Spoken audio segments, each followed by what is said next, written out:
A yau Laraba, 7 ga watan Satumban 2022 ne Sanata Injiniya Rabiu Musa Kwankwaso ya ziyarci jihar Adamawa domin buɗe ofishin gudanar da siyasan jam'iyyarsu na NNPP.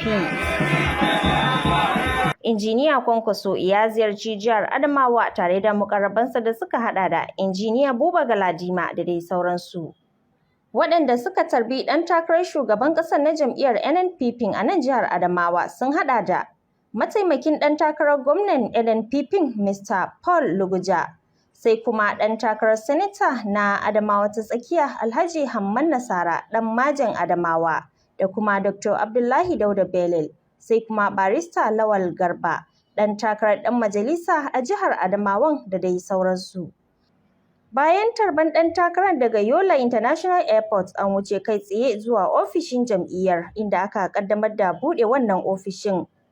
Daga nan kuma tawagar ta wuce zuwa ɗakin taro na Lelewal domin ganawa da magoya bayan jam'iyyar.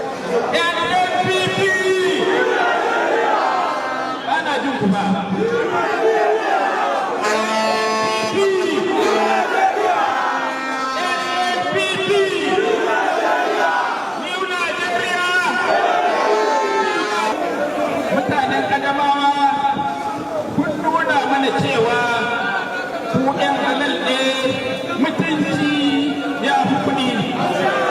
Idan mutum yana so ya yi sarauta ya yi siyasa, to ya zamana fuskarsa a buɗe take, ƙofarsa a buɗe take, kowane lokaci idan ɗan jam'iyya yana son ya gaishe ya zamana kamar sanata Rabiu Musa Kwankwaso.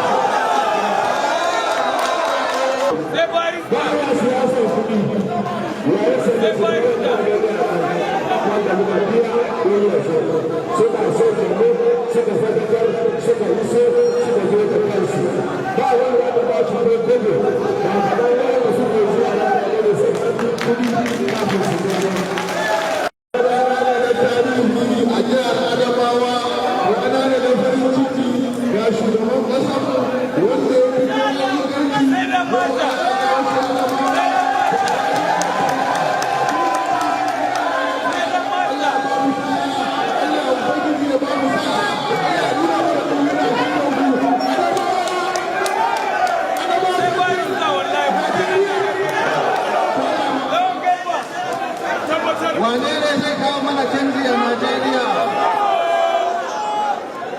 Wane ne zai kawo mana canji a Najeriya?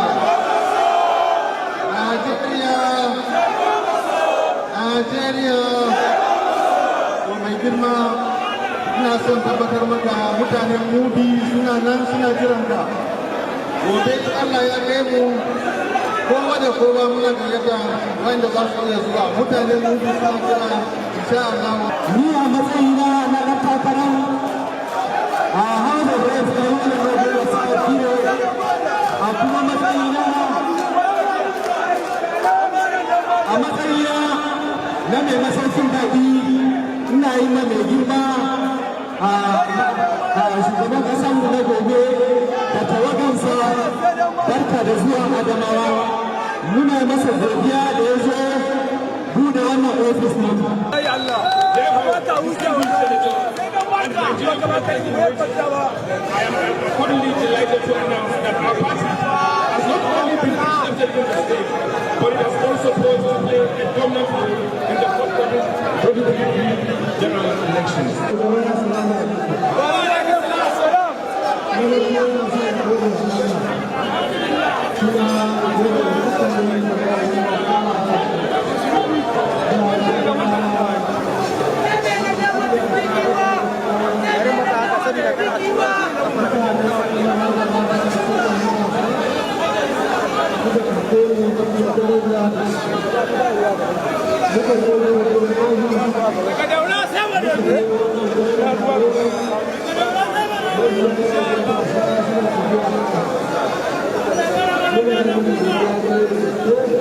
yayi rawa ka sake sai babba sai Dr. Bene sai babba wallahi sai babba sai Dr. Bele masu